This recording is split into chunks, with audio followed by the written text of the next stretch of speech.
Look at this neighborhood. Fucking Williamsburg. You see that place across the street selling $8 iced matchas? Back in '94, that was a chop shop run by a guy named Fat Dom. You didn't walk down Bedford Avenue wearing nice sneakers unless you wanted to get pressed. Now, it's all these hipster dickheads and beanies pushing strollers. You guys are soft. That ass, the whole city went soft. You don't even know what New York is anymore. You're living in a goddamn theme park. Everyone's staring at their phones, swiping, tapping, looking like zombies. You know what we had? Pages, Motorola, clip right to the belt, looking like a boss. You got a page with 911 at the end? Oh shit, you had to find a payphone immediately. It meant business. And you had to carry quarters. You didn't just ignore people. You had to put in the work to call them back. Now you leave people on red? Now that's whack. You try that back in the day, you're getting smacked. And let's talk about the gear. You kids dressed like homeless fishermen. Back then, if you stepped out, you were crispy. Fresh pair of butter-pecan Timbs, oversized polo Ralph Lauren down to your goddamn knees, maybe a Nautica jacket if it was brick outside. And it was always brick. We didn't have global warming making December feel like May. You wore the puffy jacket and you sweated out in the club because you had to look fly. You suffered for the flavor. Word is bond. Don't even get me started on the music. I hear cars driving by bumping this mumble rap shit. Sounds like a kid falling asleep at the dentist. Back in the 90s, you rolled the windows down, popped in a mixtape you bought off a guy on Fulton Street, and blasted Biggie, Ready to Die, Wu-Tang, Mobb Deep. That shit hit you right in the chest. It was raw. You felt the grime on a pavement. Now they're doing TikTok dances. Fucking herbs. You know how hard it was to get a girl back then? You didn't have Tinder. You couldn't swipe right while taking a shit. You had to go up to a girl at the tunnel, over the loudest bass you ever heard, and spit game. You had to yell your phone number into her ear and pray she remembered it. And if she gave you a fake number, you didn't find out until 3 days later when some Jamaican guy named Clive answered the phone. That built character. You're shaking my head. The subways used to mean something. Taking the G train at 2 a.m. was an extreme sport. You sat down, kept your head down, and gripped your Discman like your life depended on it. Because you probably did. Anti-skip protection? Yeah, right. You breathed too heavy and the CD skipped. But you respected the ride. Now people are doing yoga on the L train, doing full-ass podcast interviews on the platform. Somebody should rob them just to restore the natural order of things. And the food! The bodegas used to be grimy, and that was the secret ingredient. You got a bacon, egg, and cheese on a hard roll wrapped in foil, and a Jamaican beef patty with the cocoa bread. A quart of water that tasted like pure blue dye and sugar. $2, paid for it with exact change.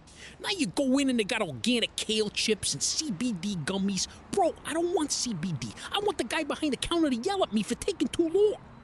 Look, I ain't saying everything was perfect.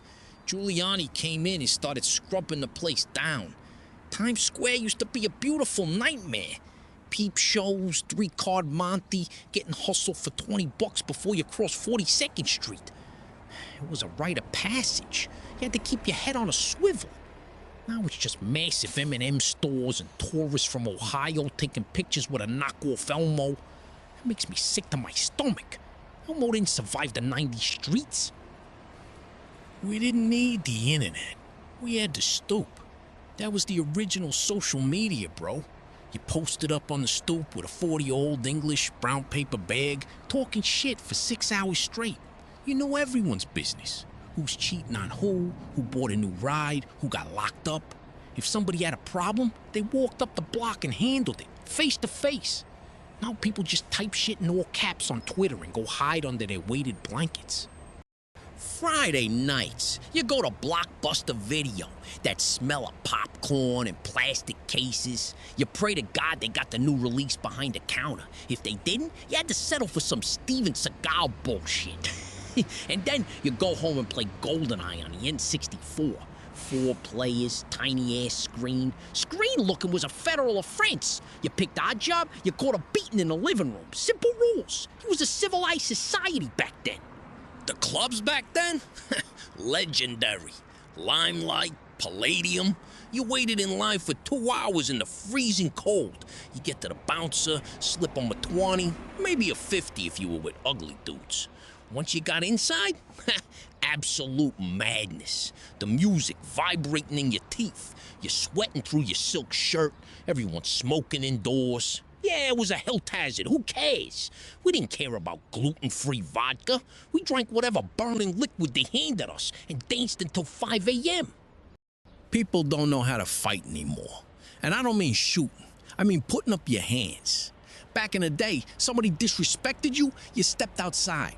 You caught a black eye, you gave a bloody nose, you shook hands, and it was over. Now, people try to cancel your whole life. They call your job. What kind of coward shit is that? If I don't like you, I'm gonna tell you to your face, not email your HR department like a goddamn rat. Look at the cars today. Everything looks like a computer mouse. Just smooth, boring electric blobs driving around in silence.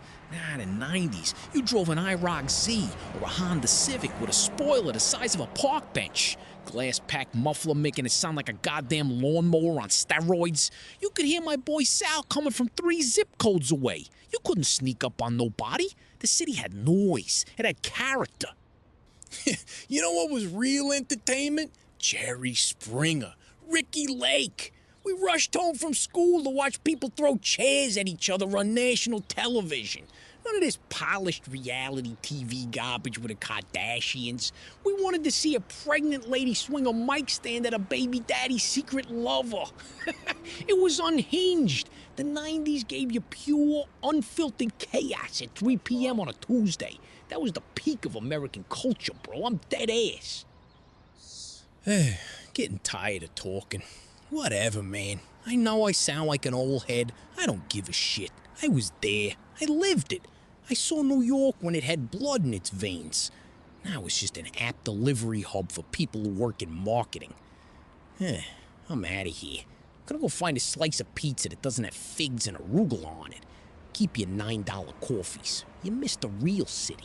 It's gone.